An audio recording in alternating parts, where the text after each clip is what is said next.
you turn in this application, unlike your experience with your last market rate project, we're gonna put it on the top of the list. And we promise we'll turn it around to you in 90 days. We'll get you a preliminary approval in 90 days. And I think the subsequent revisions in like 30 days. It's stupid fast, right? Compared to it.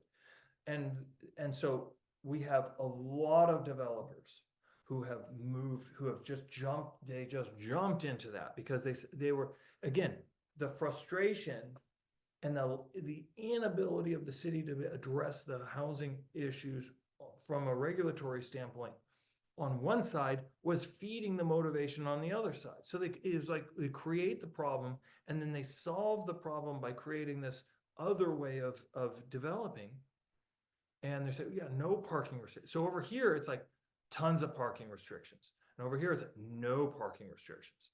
And over here, it's like super fast.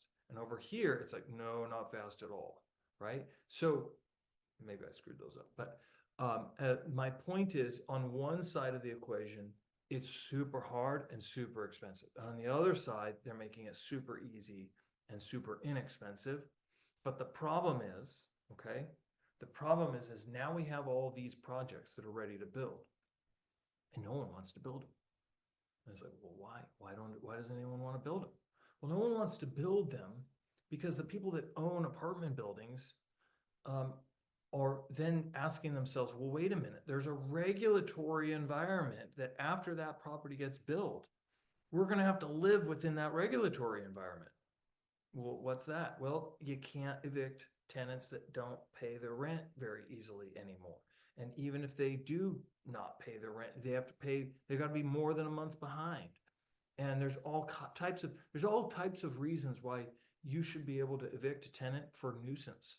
But the law says you can, but the practical application, because the courts, is non-existent.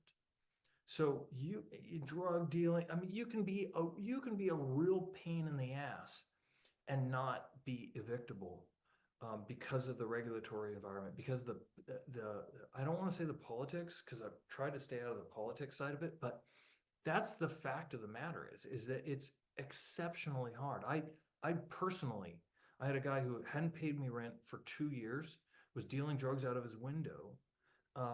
And I paid him $20,000 to leave. $20,000. He owed me $24,000. I mean, it's just insanity. Anyways, but I digress. So there you have it. You've got all these projects now, right? Big 100-unit projects, 50-unit projects that would add thousands of units if they were built, but no one wants to build them. And we're, as brokers, we're trying to sell these things off. But the fact of the matter is, it's very hard right now. There's the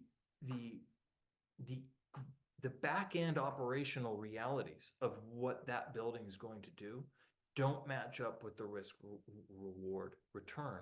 And because it's so regulated on the side of the fact of once it's built, now you really are dependent on the Section 8 contracts. Now we have this big question